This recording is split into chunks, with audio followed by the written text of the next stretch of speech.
안녕하세요. 개인 투자자분들의 멘토 프로페서 킹입니다. 9월 22일 기술적 분석의 좋은 모닝 브리핑 출발해 보도록 하겠습니다. 자, 일단 미국 같은 경우에는 강하게 반등하는 모습을 보여줬죠. 오늘 강하게 반등하지 못했으면 좀 세게 흘러내릴 수 있었는데 어찌되었거나 반등을 하면서 어제 흐름과 반대되는 모습을 보여줬습니다. 패턴적으로는 이렇게 움직이는 게 맞긴 했는데 이제 뉴스나 이런 데 보면 좀 웃기죠. 해석이 달라졌다라는 둥, 뭐 매파적 흐름을 좀 더 시장이 많이 알아줬다라는 둥, 뭐 이런 식으로 결국은 이야기하기 때문에, 그러니까 늘 이야기 드리지만 우리가 접하는 뉴스는 결과론적인 것들이 많습니다. 내가 어떤 팩트를 보고서 계속 사고할 수 있는 방법들을 고민하고 이야기를 해야지, 그렇지 않다라 그러면 계속 시세에 예, 끌려다닌다. 결국은 시세의 노름인 거지, 이게 진짜 어떤 해석이 달라지고 관점이 달라지고 이 흐름들이 아닌 거죠. 그러니 늘 강조해 드리는 것처럼 어떤 결과론적인 이야기를 가지고 의무 부여하는 것은 할 이유가 없다.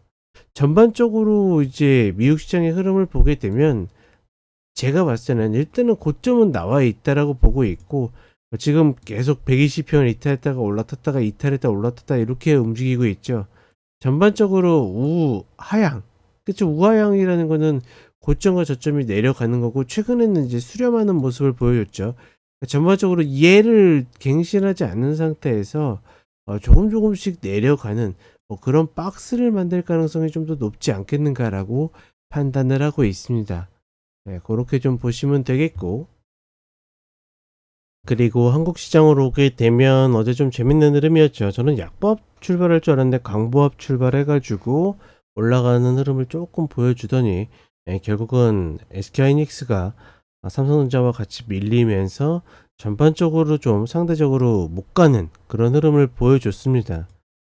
그러니까 이번에 모건 스탠리에서 이제 그 레포트를 낸 것도 그렇고, 사실 그러니까 잊을만 하면 계속 반복되는 일들이죠. 게다가 이제 뭐 지금 2차전지 같은 경우에도 외국인 공매도 세력들이 계속 발목을 잡고 있는 거고, 결국 우리나라는 우리 시장은 100년이 지나도 외국인들의 밥그릇이라고 생각을 합니다. 기본적으로 우리 시장의 박스인 이유에 대해서 늘 설명드리죠. 파생으로 그러니까 옵션이나 선물로 일단은 위아래를 가둬놓은 다음에 계속 거기에서 매월 매도로 수익을 얻어가고, 거기에 이제 공매도로 추가 수익을 얻어가고, 기본적으로 우리 시장의 3분의 1을 차지하고 있고, 그러니까 어떻게 보면 비중을 3분의 1밖에 차지하고 있지 않으면서 수익이란 수익은 다 긁어가는 겁니다. 그렇기 때문에 우리 시장은 늘 이야기 드리지만 한쪽 방향으로 계속 추세적으로 가는 것을 아무도 원하지 않는다라는 이야기를 드리는 거죠. 그러니까 정확하게는 외국인 세력들이 원하지 않는다, 이렇게 보시면 될 것 같고,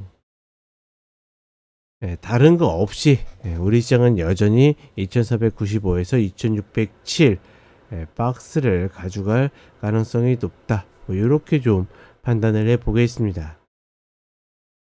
자, 그러면 간단하게 차트 살펴보도록 하겠습니다.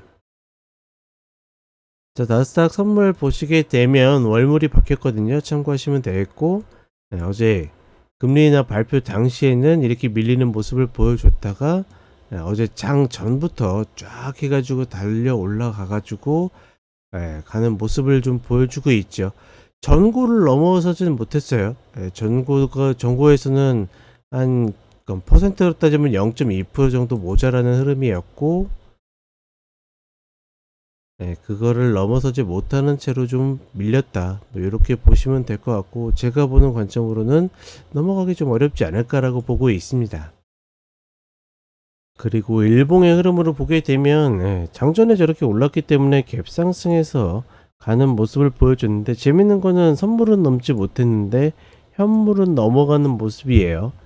다만 지금의 흐름이 막 튀어서 올라간다라는 개념보다는 다시 밀릴 가능성이 좀 더 높지 않겠는가. 여기서 다시 밀리게 된다라 그러면, 즉 고점을 갱신하지 못한다라 그러면, 혹은 갱신하더라도 이 근처에서 머물러 있다라 그러면 다시 122평을 향해서 갈 가능성이 조금 더 높다. 아까 이야기 드린 부분이 요겁니다.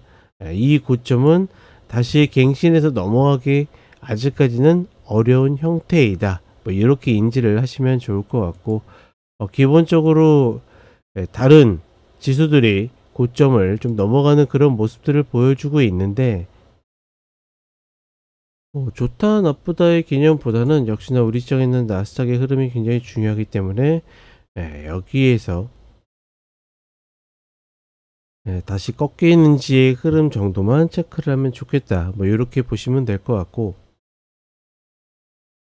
우리 시장으로 오게 되면 지수적으로 봤을 때는 결국은 2607 이 라인이죠.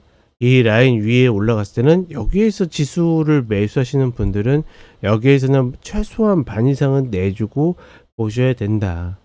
여기에서 뭐 예를 들어서 갭으로 올라탔다고 해서 이렇게 날아간다라는 것은 혹은 한 3분의 1 정도는 들고 가서 볼 수 있습니다. 근데 어찌되었거나 수익 담보는 반드시 해 주셔야 된다라는 거 인지하시면 좋을 것 같고, 어제도 이야기 드렸지만 지수를 예측해서 뭔가 매매 의사 결정을 하는 것보다는 내가 보고 있는 종목 혹은 갖고 있는 종목의 개별 종목의 전략에 따라서 가져가시는 것이 훨씬 더 도움이 될 것이다. 그러니까 어제 같은 경우에도 결국은 지수의 왜곡이 있었기 때문에 종목적인 접근이 훨씬 더 나았다. 이렇게 인지하시면 좋을 것 같습니다.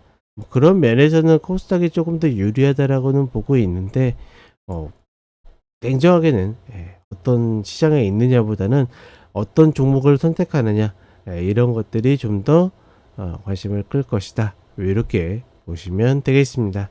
자, 그럼 한 주 잘 마무리하시고 저는 4시에 쇼츠로 찾아뵙도록 하겠습니다.